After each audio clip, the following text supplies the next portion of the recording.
Comment se porte l'agrégateur Paydounia? Comment expliquer son succès auprès des acteurs? Avec quelles recettes? Quelle régulation des entreprises technologiques spécialisées dans la finance? Pour en parler ce dimanche, la directrice exécutive de la start-up Youma Djenfal, diplômée de l'école supérieure multinationale des télécommunications, la jeune sénégalaise va également aborder la nouvelle certification acquise par ses équipes, la première au Sénégal dans le domaine de la sécurisation des transactions électroniques. E-Tech, Youma Djenfal à suivre ce dimanche 10 janvier 2021 aux alentours de 7h25 et 12h25 sur e-Radio.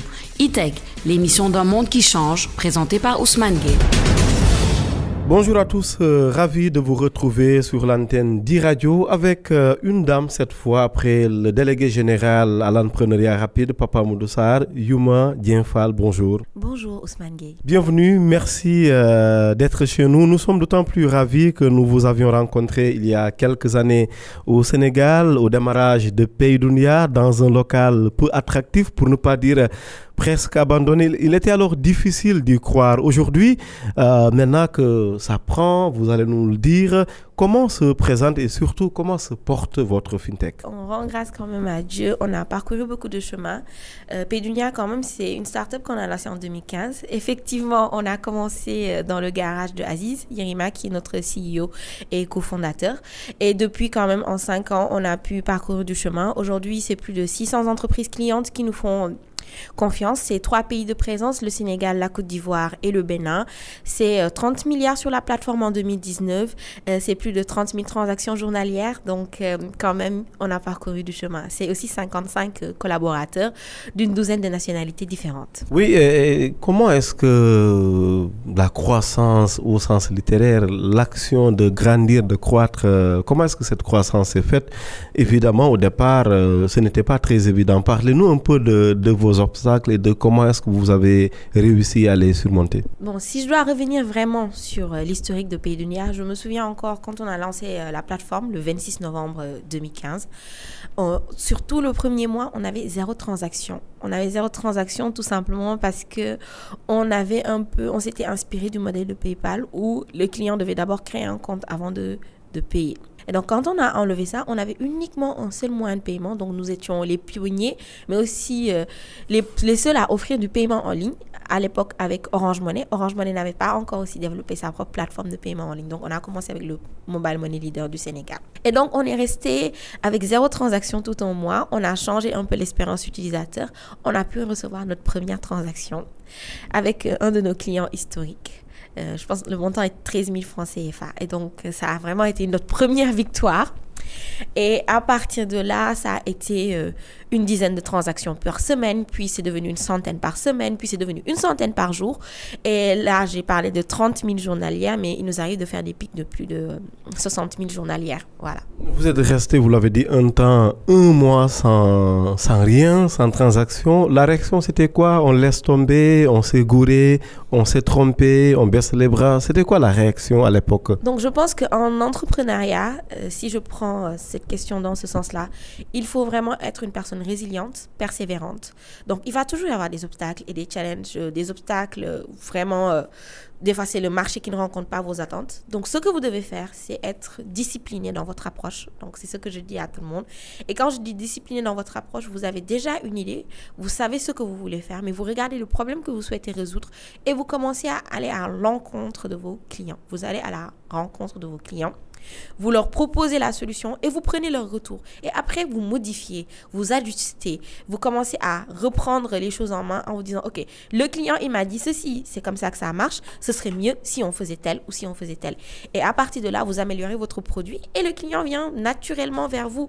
Donc, c'est vraiment une augmentation naturelle de la chose. Donc, il faut vraiment être résilient, persévérant, mais surtout discipliné. Donc, c'est se dire tous les jours, on est constant dans l'effort. Il ne faut pas abandonner du tout, même quand ça ne va pas. Oui, et c'est quoi le secret? Parce que moi qui suis régulièrement l'actualité numérique au Sénégal, en Afrique, et évidemment avec une forte attention pour les fintech, vous avez évolué si rapidement. Vous nous en parlez tout à l'heure, 2015, aujourd'hui, quelques années seulement. C'est quoi le secret de Paydounia? Bon, je ne dirais pas qu'il y a un secret en tant que tel, ni un remède miracle, mais je crois que ce qui nous a vraiment aidé et qui nous a permis d'arriver jusqu'ici, c'est que quand même Aziz, notre CEO qui n'est pas là, a su dès le départ identifier les talents autour de lui et s'entourer de cofondateurs résilients.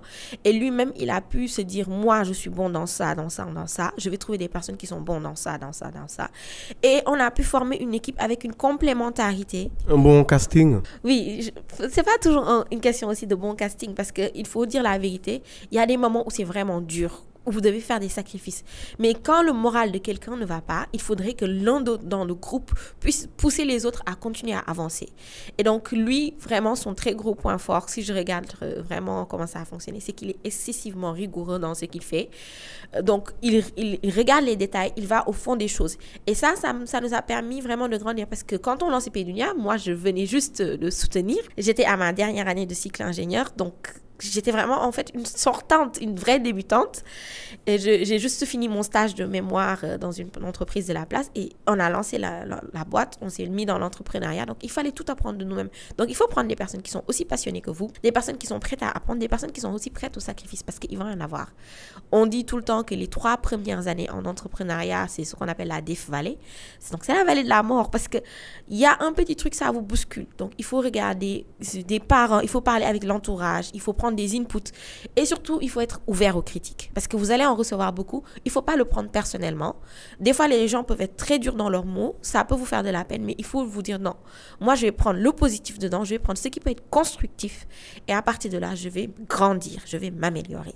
Et c'est quoi les critiques? Donc quand je dis les critiques, ça peut être vraiment beaucoup de choses. Aujourd'hui il y a des personnes qui se lancent dans l'entrepreneuriat, ils vous disent qu'ils n'ont pas par exemple le soutien de leur famille parce que non, vous-même, c'était quoi les critiques adressées à Paydunia? C'est important. Pour vous dire la vérité, quand on s'est lancé, il y avait des critiques de vraiment le marché n'est pas encore mûr, le marché n'est pas encore prêt. C'est vrai, on était les premiers. Personne ne savait c'était quoi le paiement en ligne. Il fallait éduquer la population. Il fallait aussi éduquer les marchés. Il n'y avait pas autant de sites web ni de e-commerce. Il n'y avait pas ce besoin de paiement digital, de payer à distance. Il n'y avait même pas autant de moyens logistiques comme la livraison à Mais 2015, c'est récent. Hein? Vous êtes en train de parler comme si c'était le Moyen-Âge. 2015, c'est très récent. 2015 a l'air très récent, mais si on regarde l'histoire aussi du Sénégal aujourd'hui. Et l'évolution du numérique. L'évolution du numérique quand même, les mobile money, mais vous voyez qu'il y a vraiment un travail d'éducation et d'accompagnement avec la population pour les pousser à utiliser ces moyens digitaux. Et donc, imaginez si c'est juste le mobile money que nous utilisons aujourd'hui pour payer des factures, imaginez maintenant du paiement en ligne sur Internet. Il n'y avait même pas encore suffisamment quand je dis de sites web où vous allez aller, aujourd'hui, 2015, ça a l'air tout récent, mais ceux qui sont aujourd'hui des pionniers, des leaders, il y en a qui sont morts en cours de chemin. 2015, ça a l'air très récent, mais c'est quand même assez loin dans l'histoire du numérique. Il y a eu une vraie croissance parce que ce que je dis, c'est vraiment les transactions aussi, comment elles ont augmenté. C'est vraiment vers 2017 qu'on commence à avoir les pics et c'est une augmentation journalière. Ces discounts qu'on accuse d'avoir minimisé un peu les réalités locales, quand on tient une fintech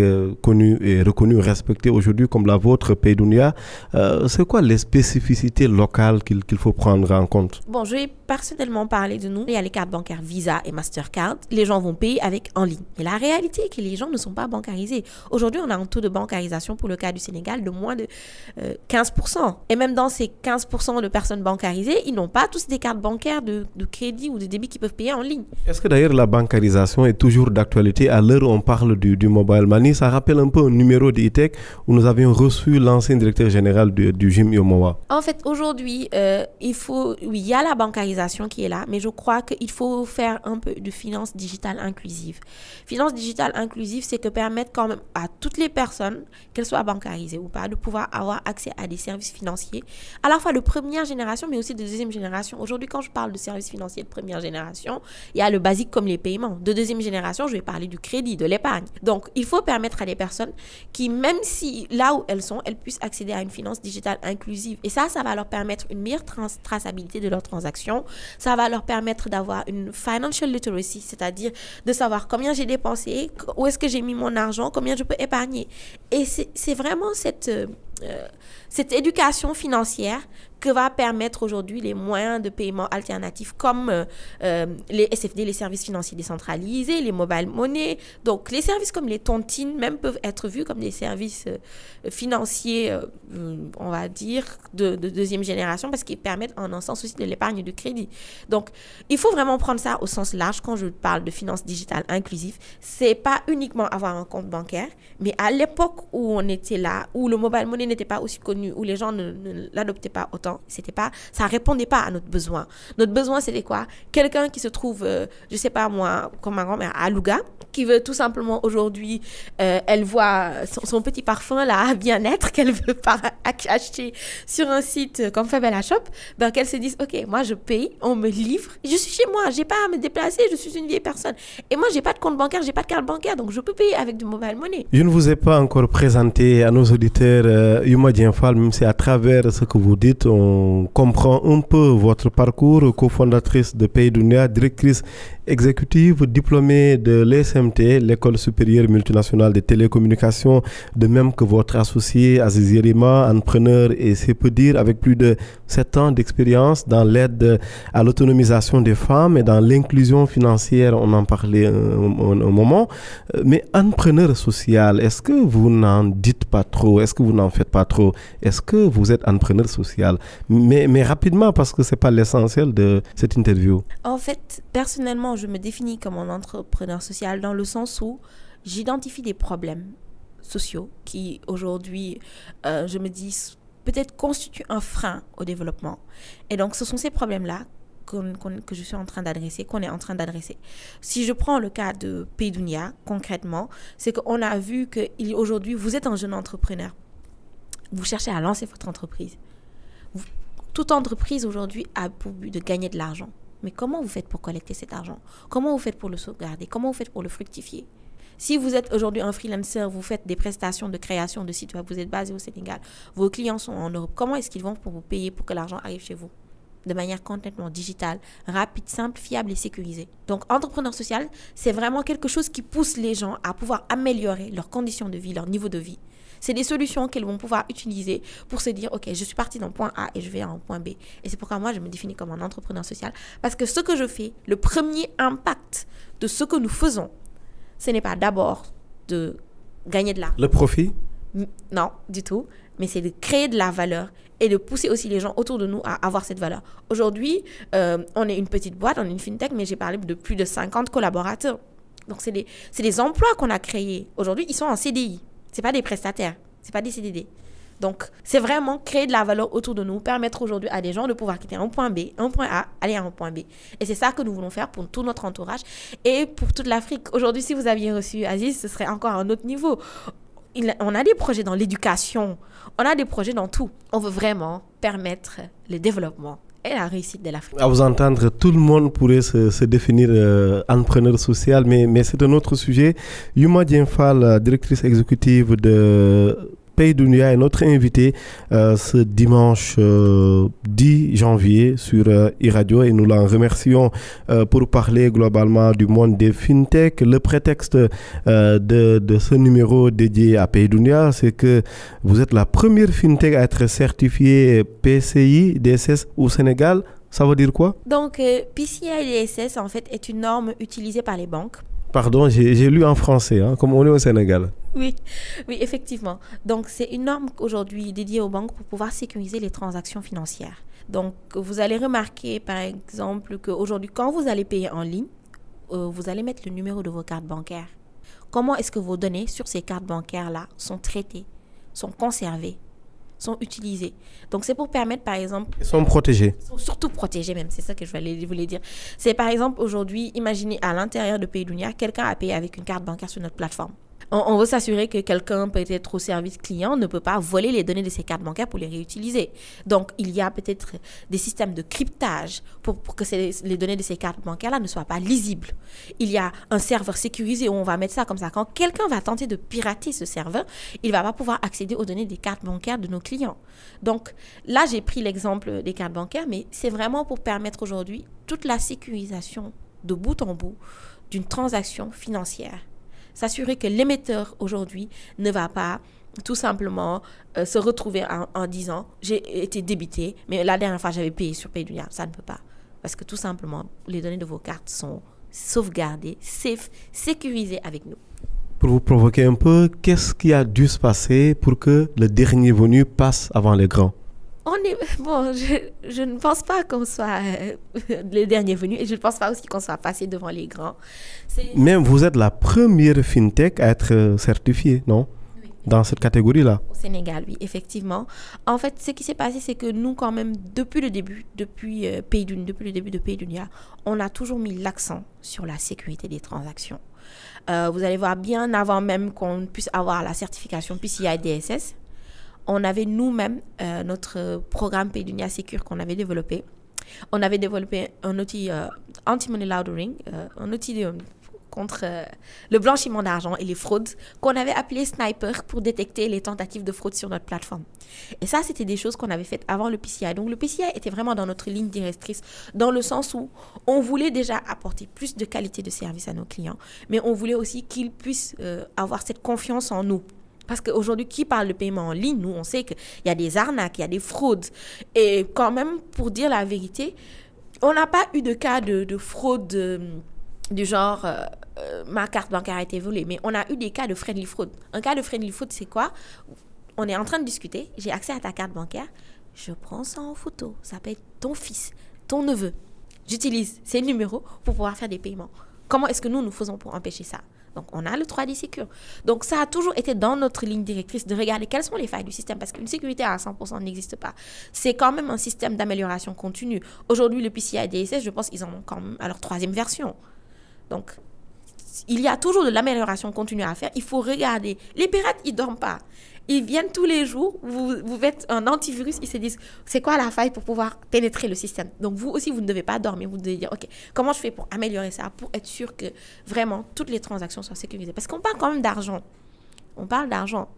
On fait beaucoup de choses pour vraiment améliorer la confiance avec le client. Aujourd'hui, s'il y a un problème sur la transaction, on vous dit, ne vous inquiétez pas, fournissez-nous les preuves. Nous, on va faire tout les récapitulatifs pour regarder. On fait... toutes nos transactions sont cryptées, sécurisées. Donc, on a vraiment essayé de pousser les choses au maximum pour être sûr et certain que votre argent est en sécurité avec nous. Vous êtes en même temps conscient que les initiatives que vous venez de décrire, elles sont aussi présentes chez les concurrents, non? Bon, j'espère bien, parce que quand même, aujourd'hui, comme je le dis, on est dans un système financier, c'est pas de la blague, c'est de l'argent. Il faut quand même un minimum de bonnes pratiques. La certification PCI, pour dire la vérité, si je ne me trompe pas, je pense qu'il n'y a qu'une seule et unique banque sénégalaise qui soit certifiée, la Banque Agricole. À ma connaissance, bon, bien sûr, je précise. Et donc, pour pouvoir atteindre ce niveau de certification, c'est pas uniquement votre système que vous devez en entièreté certifier, c'est aussi les process en interne, comment vous traitez les plaintes, comment est-ce que le département technique se fait, quels sont les process que vous avez mis en place, où sont vos serveurs, comment est-ce que vos serveurs sont mis en place, les développeurs, ils ont accès à quoi, s'ils en ont accès, comment est-ce que les différents niveaux d'accès. Donc, c'est plein de petits détails, on va dire de bonnes pratiques. Et ça, pour pouvoir y accéder, c'est vraiment un travail continu. On veut la certification depuis au moins 2 ans, je crois. Mais c'est vraiment cette année parce que c'est quand même un gros budget, surtout pour une petite entreprise comme la nôtre. Quand on est une entreprise qui démarre à peine, devoir mettre autant d'argent pour renforcer sa sécurité, vous le prenez comment ce défi-là? Je pense que tout est d'abord une question de priorité. Nous, notre... Il y a 2 coûts aussi, hein? Oui, il y a toujours des coûts. Mais quand je dis que tout est une question de priorité, il faut se dire... Quelle est notre priorité à nous? C'est d'abord la satisfaction du client. Il y a des clients qui viennent nous voir et après je leur dis voici nos tarifs. Ils nous disent mais vous êtes cher. Je dis ok, on est cher par rapport à quoi? Ce que je veux dire par là, c'est comme aujourd'hui vous voulez installer la clim dans une salle. Vous prenez celui qui se trouve à l'angle de votre quartier. Il n'a pas fait de formation dessus. Il n'a pas investi dedans. Il vient, il vous installe la clim. Il ne vous propose pas par exemple une maintenance d'1 an, ni une garantie. Contre, vous prenez une société spécialisée dans ça, qui vient, qui vous dit, voici votre clim, elle est installée. On a regardé exactement le nombre de chevaux qu'il vous faut. Mais forcément, il y a une différence de coût. Parce que l'autre, il a investi dans une compétence. Il a investi dans de la connaissance. Le service qu'il vous offre. Forcément plus cher. pas forcément plus cher, mais le service qu'ils vous offrent est forcément de meilleure qualité. Et donc, quand on se dit que notre priorité, c'est d'abord de satisfaire les clients, c'est de s'assurer qu'aujourd'hui, on ne va jamais être dans une histoire où il y a un problème de transaction avec les clients. Que quand le client, il vient, on peut se dire, mais voici votre transaction de bout en bout, voici ce qui s'est passé. Rien ne disparaît, rien ne se perd. Mais il faut investir. Il faut se dire, même si ça coûte cher, on se serre la ceinture. Paydunia, on est une petite start-up. C'est un budget qui représente combien? Comme on est aussi dans la transparence et la sécurité des données? On est dans la transparence, on est dans la sécurité des données. Je ne veux pas donner vraiment de chiffres à la hâte parce que tout va dépendre aujourd'hui quand même de votre prestataire avec lequel vous allez travailler. De votre infrastructure, parce que vous pouvez faire la certification peut-être à 50 millions de francs CFA, mais vous devez investir dans des serveurs, payer d'autres frais, d'autres charges. La plateforme hébergée où d'ailleurs, c'est important? Bon, en fait, notre plateforme, pour éviter vraiment de donner trop de détails quand même au public, il faut savoir que notre plateforme, on n'a pas un seul hébergeur. On a décidé de faire ce qu'on appelle quand même un backup de serveurs. Donc, il y a plusieurs serveurs qui tournent en continu. La question porte sur la nationalité des serveurs et non sur la pluralité des acteurs. Bon, ils sont de plusieurs nationalités. Par exemple, nous, on a un serveur en local qui est aussi à Paydunia. Donc, ça dépend vraiment aujourd'hui de quel de nos serveurs vous parlez. Donc, je ne veux pas donner on ne peut pas me permettre aussi de donner l'infrastructure de notre réseau, mais voilà. Oui, en fait, on vous comprend, mais c'est important. Vous nous parlez de données. Autant poursuivre un peu dans cette logique et assurer aux clients que leurs données sont bien gardées. Non, sincèrement, les données sont bien gardées. Parce que même là où se trouvent nos bases de données où sont nos données, les données ne vont pas rester en clair. Les données sont chiffrées et sont cryptées. Pour pouvoir accéder à cela, même, il y a des clés de cryptage qu'on a mises en place. Maintenant, je ne veux pas aussi trop m'aventurer parce que moi, je ne suis pas aussi l'expert en sécurité de Paydunia. Il faut dire la vérité. Je suis la directrice exécutive. J'ai des notions en sécurité. Mais celui qui peut vraiment vous donner le plus de détails, c'est quand même notre directeur risque et sécurité, qui est aussi l'autre cofondateur, Christian Palouki, qui, c'est même lui qui a fait tout le travail de certification. Il a fait la compliance. Il a reçu les auditeurs, parce qu'on a été audité plusieurs fois même. Donc, vraiment, la réalité de comment est-ce que nos serveurs sont cryptés et qui sont quand même confidentiels, où est-ce qu'elles se trouvent, comment est-ce qu'on a mis notre architecture réseau, c'est vraiment une question à adresser à Christian. Et moi, personnellement, je ne peux pas me permettre de dire de bêtises. Quelques questions encore. Yuma Dienfal, notre invitée ce dimanche sur e-radio, directrice exécutive de Paydunia. Rapidement, on parle beaucoup de retour de nos données au Sénégal à la faveur de la montée de beaucoup de data centers, de centres de données, si on parle français. Est-ce que vous pensez que c'est une bonne nouvelle? Personnellement, je crois qu'en un sens, c'est une bonne nouvelle parce que la vérité est qu'il y a tout le temps des histoires de fuite de données. Maintenant, c'est bien d'avoir l'intention, mais il faut être sûr et certain qu'on a bien mis les bons moyens. Aujourd'hui, les data centers, c'est un lourd investissement. Quand vous voulez vous comparer avec le leader mondial, Amazon, avec des préoccupations écologiques également. Oui, qui aujourd'hui va avoir des data centers partout avec plein de backups. Au lieu de prendre carrément quelque chose qui va vous coûter 100 millions, 200 millions, vous allez chez Amazon, ils vous donnent exactement la capacité dont vous avez besoin. Parce qu'ils ont tellement d'expérience dedans et tellement d'expertise qu'ils peuvent vous dire, OK, nous, on a un data center, on sait que l'infrastructure physique nous coûte tant et tant et tant. Au lieu qu'on soit en train d'amortir tous nos investissements en même temps, mais nous, on va vous donner une toute petite part dedans parce qu'on a des clients partout dans le monde et ça fait de l'économie d'échelle. Si on veut investir dans les data centers, il faut qu'on ait une politique claire d'accompagnement parce qu'une petite start-up ne peut pas se permettre de payer des millions en hébergement mensuel. Mais vous l'avez déjà fait avec la certification PCI? Oui, on l'a fait, mais en fait... PCI, pardon. Oui, mais on ne pouvait pas le faire en 2015, on ne pouvait pas le faire en 2016, on ne pouvait pas non plus le faire en 2017. Il a fallu prendre des années d'économie, si je peux dire ça, économiser de l'argent. Quand je dis qu'on parle de la certification on en parle depuis très longtemps, mais on n'avait pas les moyens. Donc, on a dû économiser, se serrer la ceinture, se dire, OK, on ne va pas mettre tel projet, on va mettre la priorité sur tel, on va mettre la priorité sur tel, on met tel en stand-by. Parce que tout simplement, on voulait mettre en avant cette certification. Il a fallu faire des sacrifices. Vous êtes là, vous êtes sur le marché, mais je suis sûre que 2015, 2016, 2017, 2018, même 2019, vous n'avez jamais entendu, les gens n'ont jamais entendu parler de Pays Dunia parce qu'on ne fait pas de communication, c'est cher. On ne peut pas payer de publicité, c'est cher. On fait des priorités, on se dit, OK, on ne va pas dépenser de l'argent pour faire tel, pour faire tel. Donc, il a fallu se serrer la ceinture. Et ce n'était pas possible. Donc, il faut aussi qu'il y ait des politiques d'accompagnement. J'insiste là-dessus. Si on veut rapatrier les données. Et quand j'ai des politiques d'accompagnement, c'est déjà ces personnes-là qui vont tenir ces data centers, qui ont fait des investissements, mais que ce soit aussi régulé. Il ne faut pas les laisser mettre les prix n'importe comment.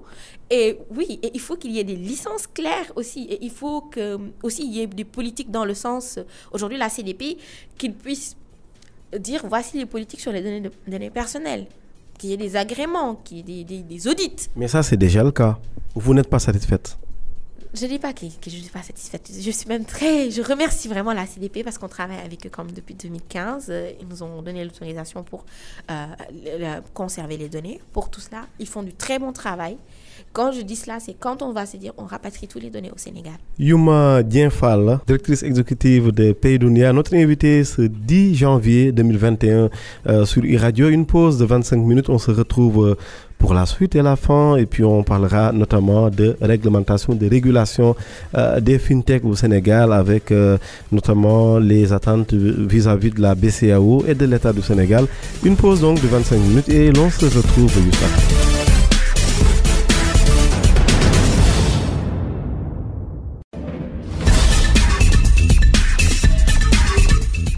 Yuma Dienfal, notre invité ce dimanche sur iRadio. Yuma Dienfal, diplômée de l'École supérieure multinationale des télécoms, l'ESMT, à quelques mètres d'ici, directrice exécutive de Pays Dunia aujourd'hui. Elle vient nous en parler cette semaine et également commenter avec nous l'actualité des fintech dominées par sa fintech à elle, puisqu'elle vient de bénéficier de la certification, je l'ai bien en français, PCI DSS. Aujourd'hui, c'est quoi la suite après cette certification pour démarrer cette seconde partie? Bon, en fait, aujourd'hui, la certification PCI a plusieurs phases et plusieurs étapes, donc, et même plusieurs niveaux, donc ça dépend du niveau de transaction. Nous l'avons fait pour plusieurs raisons, déjà pour mieux sécuriser nos transactions. Nous avons des partenaires qui, eux, sont aussi certifiés, qui font l'acquisition des cartes pour nous. Mais grâce à cette certification, nous pouvons travailler en direct avec Visa et avec Mastercard sans intermédiation.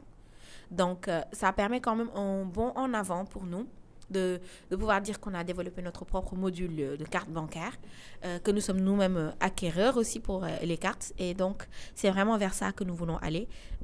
Travailler aussi avec des grandes boîtes qui, aujourd'hui, ont besoin d'être rassurés.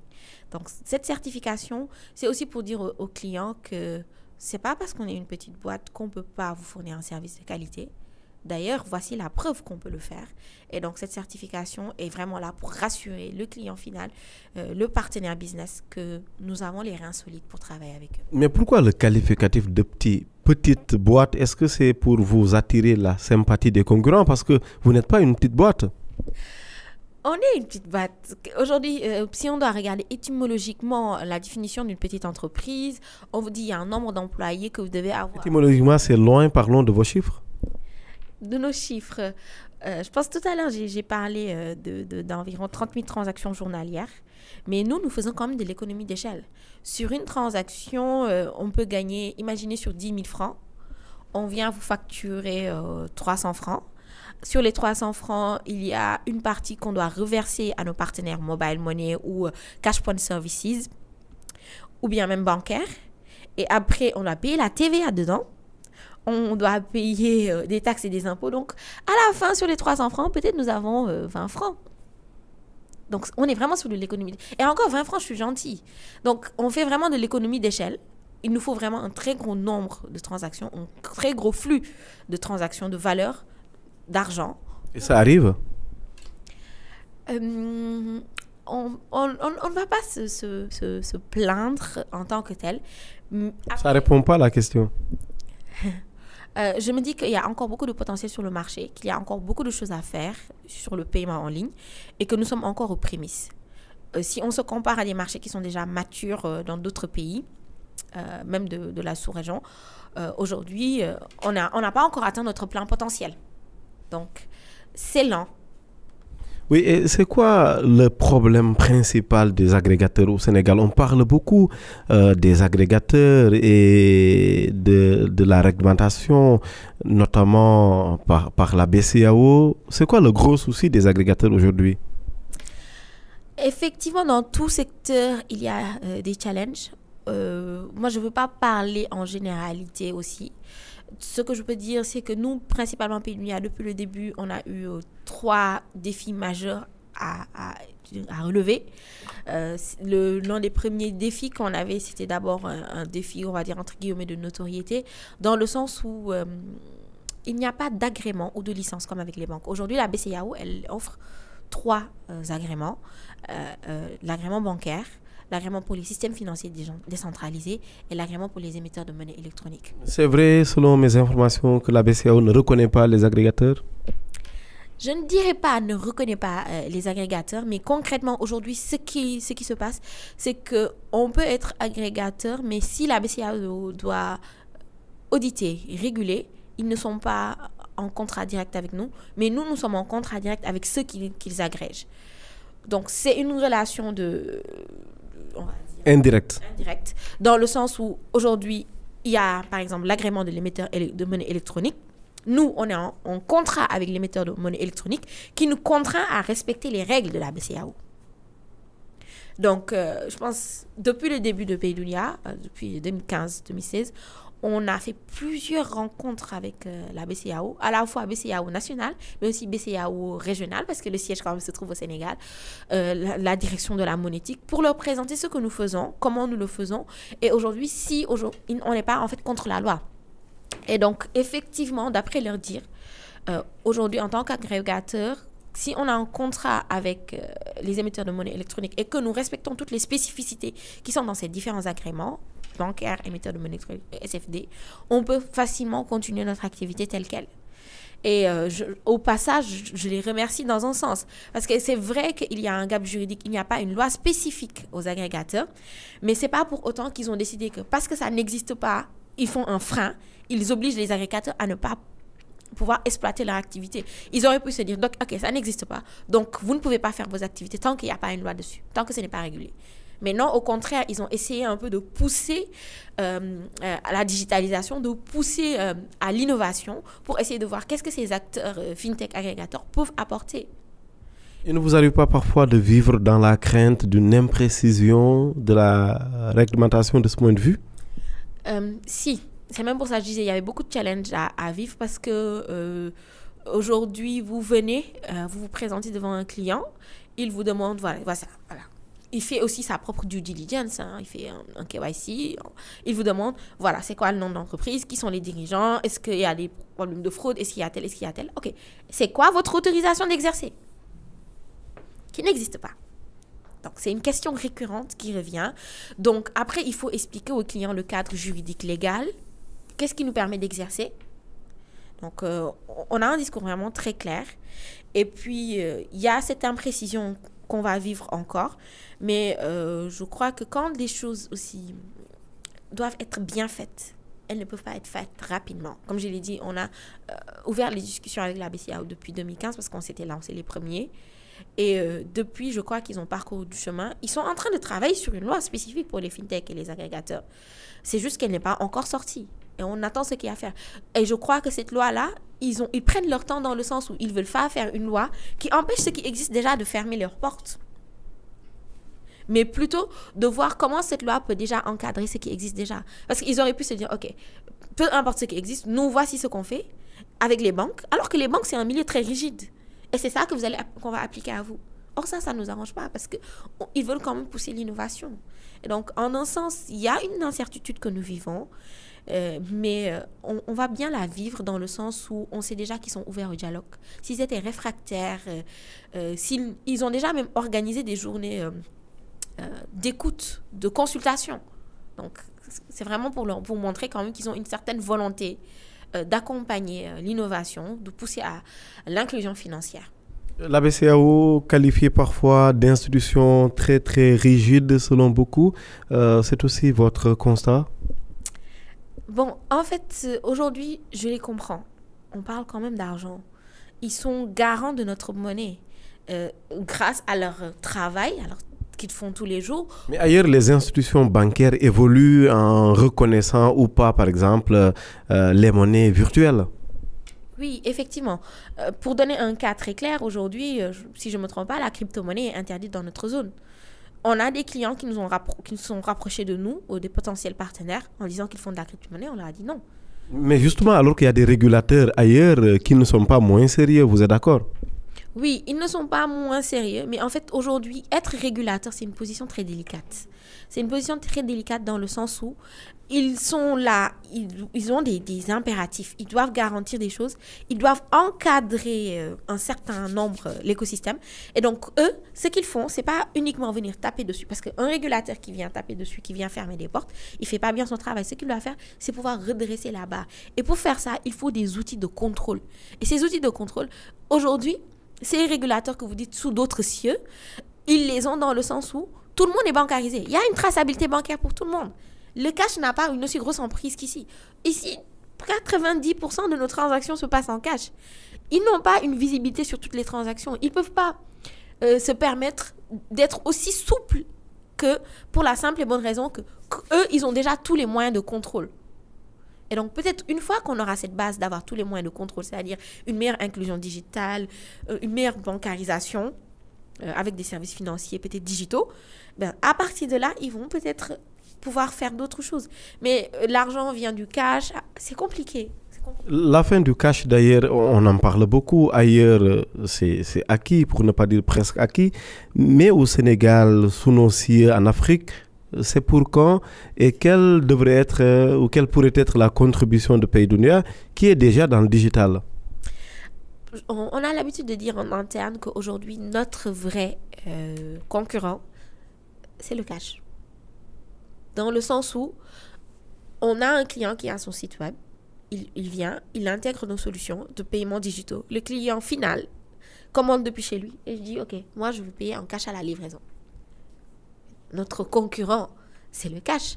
Et ce travail-là, pour faire abandonner le cash, c'est un vrai travail d'éducation. Il faut quelque chose pour bousculer les habitudes. Et ça devrait être quoi? En fait, aujourd'hui, pour pouvoir réellement bousculer les habitudes, c'est regarder de quoi les clients finaux ont besoin et les obliger à leur dire non, OK, pour tel, il n'y a plus de cash. C'est un peu comme les mesures incitatives qu'on fait la BCEAO. Par exemple, quand vous venez déposer de l'argent en cash dans votre compte bancaire, vous payez une taxe supplémentaire de 200 francs. Si vous faites le virement, il n'y a pas de taxe. On peut imposer la fin du cash comme on impose le couvre-feu, par exemple, pendant qu'on y est? Non, non, non. En fait, moi, je me dis que c'est un travail graduel. Il faut un travail d'éducation et d'accompagnement. C'est ce que je dis. Quand vous avez une vision, c'est bien, mais il faut des mesures d'accompagnement. Mais est-ce qu'il y a une vraie volonté des acteurs pour ça, pour y aller? Je ne veux pas trop parler à leur place. Parce qu'aujourd'hui, quand même, le cash... Ou bien vous ne voulez pas trop les frustrer? C'est pas une question de frustration. Parce que moi... dans tout ce que je fais. Mais vous avez un regard, vous êtes une fintech respectée, vous avez un regard sur la marche de la monnaie au Sénégal et en Afrique. Effectivement, on peut voir ça dans ce sens, mais ce que je me dis, c'est qu'il faut quand même être un peu empathique et se mettre à leur place et voir quels sont leurs impératifs, au lieu de se dire, moi je suis là, je me plains, je veux ci, je veux ci. Si je devais parler de tout ce qu'on veut, mais on veut trop de choses. Si ce n'était que nous, tout le monde allait faire des transactions, tout va se passer en digital. Ça, c'est l'idéal pour PayDunia. Mais la réalité de la chose, c'est qu'il y a encore des gens qui sont très attachés au cash. Et le cash est aussi un frein pour nous, dans le sens où le cash a un coût. Le cash a un coût. Aujourd'hui, avoir de l'argent en cash, c'est s'exposer à des risques de vol, de perte, d'incendie, ou bien même encore, juste le fait de pouvoir convoyer l'argent d'un point A vers une banque même, c'est des coûts. Le temps que vous perdez pour faire la queue pour récupérer l'argent, c'est aussi des coûts. Donc le cash a lui-même un coût. L'absence de traçabilité aussi. Bien sûr, parce qu'aujourd'hui, le cash aussi facilite tout ce qui est opacité. corruption, Ça, c'est tout ce qui est fraude, corruption, tout ce qui est malversation, les pots de vin. Mais ça se passe en cash. Il n'y a aucune trace. Donc, le cash n'arrange pas le régulateur. Et je sais qu'ils en sont conscients. Maintenant, la vérité, c'est imposer ça à la population alors que c'est ça qu'ils ont connu. Il faut des mesures d'accompagnement. Et c'est ça que je dis. Si on a vraiment une volonté politique d'enlever le cash, il faut de vraies mesures d'accompagnement. Si le cash ne peut pas partir, si on doit enlever le cash, il faut se dire quelle est l'alternative qu'ils peuvent utiliser. Il y a 10 ans, on ne pouvait pas dire on enlève le cash parce que tout simplement, il n'y avait pas d'autre alternative. Mais maintenant, il y a la monnaie électronique.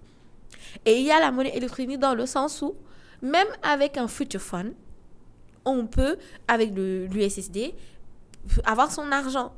On précise que le USSD, c'est les codes entourés, par exemple, de part et d'autre par dièse. Dièse, quelque chose, dièse. Voilà, pour que les auditeurs comprennent. Okay, donc, je m'excuse si j'ai utilisé des termes trop techniques. Donc, je vais même revenir sur la notion de Future Phone, même pour éclaircir. Donc, il y a les smartphones, qui sont les petits portables là, tactiles, voilà. Intelligents. Intelligents, hein. Et les Future Phones, comme nos anciens Nokia, si je peux citer la marque, ou les Alcatel là, qui sont en noir et blanc. Donc, voilà. Mais avec l'USSD, même avec ces portables en noir et blanc, vous pouvez avoir votre argent dedans. Donc, vous venez juste sur la partie appel, vous faites le dièse, 222 dièse, et vous avez où est votre argent, vous consultez votre solde, vous faites des transactions, vous faites des paiements, vous payez vos factures. Voilà.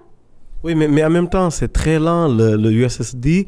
Est-ce qu'à PayDunia, on pense également, par exemple, au QR code? Est-ce que c'est intégré? Oui, on a...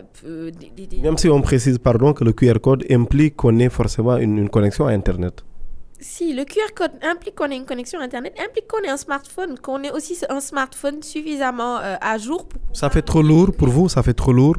En fait, c'est ce que je disais au départ. On doit d'abord regarder la spécificité de la cible. Aujourd'hui, qu'est-ce que le client veut?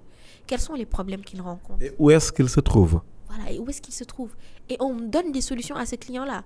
On ne va pas utiliser des technologies qui sont adaptées à la population, disons, américaine, alors qu'on est en Afrique. Le QR code, le NFC. Mais proposer toutes les technologies et selon la cible, les populations vont choisir ce qui les arrange. C'est aussi simple, non? Si, ça a l'air aussi simple, mais en fait... Mais ça ne l'est pas.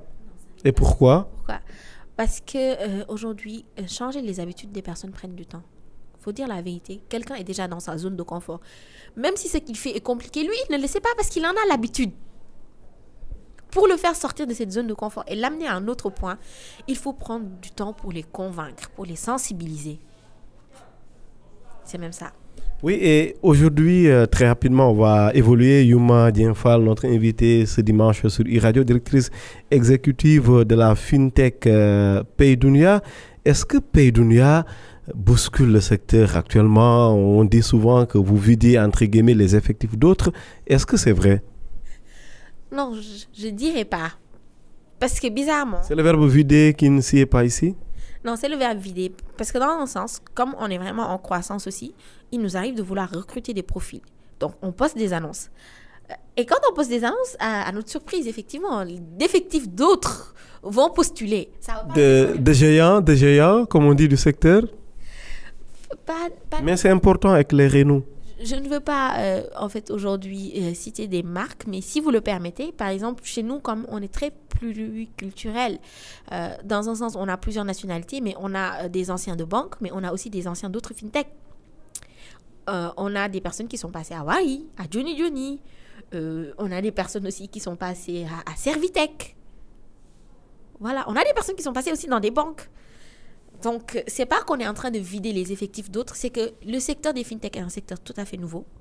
On ne peut pas prendre quelqu'un qui a fait banque, finance pure, mais il faut qu'on ait des personnes qui sont aussi digital friendly, qui sont prêtes à apprendre, qui veulent savoir c'est quoi et qui sont prêts à impacter aussi leur environnement immédiat. Et donc, cela, c'est d'abord le désir de la personne de rejoindre une aventure. Parce qu'il y a toujours un risque quand vous êtes une boîte qui se lance, de se dire, OK, nous, on est à tel niveau, mais s'il y a un problème, vous faites comment? C'est différent de travailler pour une boîte qui a plus de 100 ans d'expérience, que toutes les banques connaissent. Là-bas, votre emploi est garanti. Chez nous, c'est une aventure de tous les jours. Il faut en être conscient. Et donc, on ne peut pas, en sachant cela, vider les effectifs d'autres. Parce que ce n'est pas comme si on va payer aussi des salaires mirobolant, non. Ce n'est pas le cas. Ce n'est pas le cas. Ce n'est pas le cas.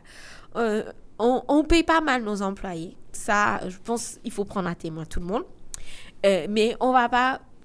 vous n'êtes pas à Pays Dunia et vous dites, oh, je gagne plus que ce que j'aurais gagné si j'étais dans une autre boîte. Non, on est dans la moyenne.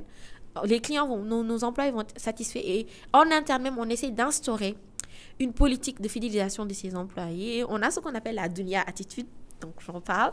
Et même notre propre slogan en interne, c'est « Work hard with fun ». We are working in fun. Donc, on travaille, mais dans la jovialité, dans la bonne humeur. On est une entreprise de jeunes aussi. Je pense notre moyenne d'âge était... notre moyenne d'âge doit être de 26 ans. Donc, jusqu'à il y a 3-5 mois, j'étais même la femme la plus âgée de Pays Dunia. Pour ne pas donner mon âge, je vais quand même préciser que j'ai moins de 30 ans. Donc, on a fait 2 recrutements. Donc, par la grâce du Seigneur, il y a au moins 2 femmes qui sont plus âgées que moi. C'est un choix ou c'est du hasard? C'est aussi un choix, je dirais. La jeunesse des effectifs, j'entends bien. Bien sûr. En fait, je dis c'est aussi un choix dans le sens où, comme je le disais, il faut des personnes qui sont digital friendly, limite digital native. Parce qu'aujourd'hui, le digital est notre outil de travail. C'est pas pour critiquer. Ce n'est pas une affaire de vieux, c'est ce que vous voulez dire? Non, c'est pas quelque chose. C'est pas pourquoi je dis c'est pas une affaire. C'est pas pour critiquer. Par exemple, moi, je vais prendre ma grand-mère. Aujourd'hui, si vous lui expliquez les trucs basiques, elle va avoir WhatsApp, elle peut envoyer des messages vocaux. Mais est-ce que elle peut se lever et envoyer des mails, travailler dessus? Non. Mais vous nous parliez d'éducation. Est-ce que l'inclusion financière digitale n'implique pas ou n'exclut pas plutôt la discrimination digitale? Est-ce que ce n'est pas de la discrimination ce que vous êtes en train d'écrire, voire de la stigmatisation digitale? Non, du tout. Ce n'est pas de la stigmatisation. Parce que comme je le disais, aujourd'hui, on va d'abord voir la compréhension et les compétences de la personne. Après, quand elle va venir vers nous, on n'a jamais refusé de prendre quelqu'un parce qu'il est vieux. D'ailleurs, même, on a même un retraité dans notre boîte. C'est très, très... Ouais, il a plus de 65 ans quand même. Il est déjà retraité. Mais tout dépend de son poste. En fait, aujourd'hui, vraiment, pour travailler avec Pays Dunia, il faut regarder même. Je vais donner un exemple. Durant le Covid, on était tous en télétravail chez nous. Donc, pour travailler avec le Pays Dunia, il faut pouvoir utiliser les outils digitaux. Peu importe le poste. Qu'on soit commercial ou bien qu'on soit le directeur général, il faut pouvoir utiliser le digital parce que c'est notre outil de travail. Il faut pouvoir être réactif dessus, avoir des notions de base. Et donc, aujourd'hui, travailler avec une équipe jeune, c'est vrai que ça facilite les choses, mais on ne fait pas de discrimination. Au contraire, on est très inclusif. On essaie de prendre des profils différents. On ne prend pas les personnes selon leur diplôme, mais on leur prend selon leurs compétences et ce qu'ils savent faire. Et même en interne, il y a des possibilités d'évolution et de changement de carrière quand on sait que vous êtes plus à l'aise dans tel ou tel endroit. On essaie au maximum de vous pousser pour que vous brillez le plus parce qu'on est en pleine croissance. Et donc, on ne fait pas de discrimination envers les personnes qui sont non digital friendly. Il y a toujours de l'accompagnement. Il y a des personnes qu'on recrute. Elles nous disent, nous, par exemple, on est très bien dans tout ce qui est marketing traditionnel 360. Ils ne sont pas bons dans le marketing digital. Or, le marketing digital est un outil qu'on utilise qui facilite la traçabilité, qui est beaucoup moins cher. Donc, qu'est-ce qu'on fait? On leur dit, OK, mais il y a Open Classroom, il y a des MOOC en ligne que vous pouvez suivre. Des cours en ligne. Oui, les MOOC, ça veut dire Massive Open... oui, mais pour faire simple, c'est des enseignements en ligne. C'est des cours en ligne. Donc, il y a des plateformes de cours en ligne que vous pouvez suivre qui sont des fois gratuites et qui vous permettent de monter en compétences. Donc, tout, comme je l'ai dit, surtout en termes de recrutement chez nous, ce qui est un vrai challenge, un autre de nos pain points, c'est d'abord la volonté de la personne, sa passion. Même si c'est une personne moyenne, l'essentiel est qu'elle reste constante dans l'effort, mais vous allez avancer ensemble. Oui, pour finir un peu, parlons des multinationales. Elles sont encore omniprésentes sur le marché des paiements électroniques. À quand des Sénégalais, disons, à ce niveau du marché de croissance? Ce que je disais, c'est pas pour critiquer, mais cette fois-ci, je le dis vraiment du fond de mon cœur, si je suis désolée. Ça demande qu'on réfléchisse? C'est une affaire de compétences. C'est ce que je disais tout à l'heure. Vous avez des personnes qui font ces choses depuis des années. Ils ont déjà l'expertise. Un jour, une de mes sœurs, elle est ingénieure géologue. Elle est partie dans les mines. Donc, il y a des camions qui font passer beaucoup de choses qui font les Donc, il y a un pont qui a été construit par des Sénégalais notamment. Donc, un ingénieur d'un autre pays que je ne citerai pas est venu. Il a dit, ce pont-là, il a été mal construit. Alors qu'il n'est pas monté dessus. Il dit, comment tu peux dire ça? Il marche, ça va. Il lui dit, ok, prenez un camion, remplissez-le jusqu'à ras de bord. Il fait tel poids. Il regarde le poids du camion. On voit que le camion est bien lourd. Il lui dit, faites-le rouler sur le pont. On fait rouler le camion sur le pont. Le pont est en train de se briser. Conclusion? C'est l'expertise qui a parlé là-bas. Donc, je crois qu'en fait, aujourd'hui, il faut vraiment des mesures d'accompagnement. Et malheureusement, à nos grandes habitudes, c'est bien de vouloir nous donner des marchés. Mais il faut qu'on soit suffisamment rigoureux pour les prendre. Et puis, nous, si je peux me permettre de parler un peu en Wolof, mais les Sénégalais, on a la moindre. Graoul, tout ce qu'on fait, graoul, tout, c'est pas de la rigueur, c'est doucement, quoi. Mais est-ce qu'à côté, il ne devrait pas y avoir également un portage étatique? On a vu par exemple Donald Trump, c'est de l'actualité un peu cette fin de semaine, bloqué un temps par ces géants, des géants qu'il défend au point d'ailleurs où parfois il se fâche lorsque la France initie une taxation des GAFAM. Est-ce qu'on ne devrait pas avoir peut-être un État comme ça également qui s'énerve s'il le faut pour faire grandir ces acteurs digitaux? Je ne vais pas parler au nom de Pays Dunia, mais je vais parler à mon nom propre. Oui, je suis pour qu'on ait vraiment une politique nationaliste, s'il le faut. Dans le sens où... nationaliste, c'est pas un peu fort? Ça a l'air un peu fort, mais je dis ça dans le sens où on est d'anciennes colonies.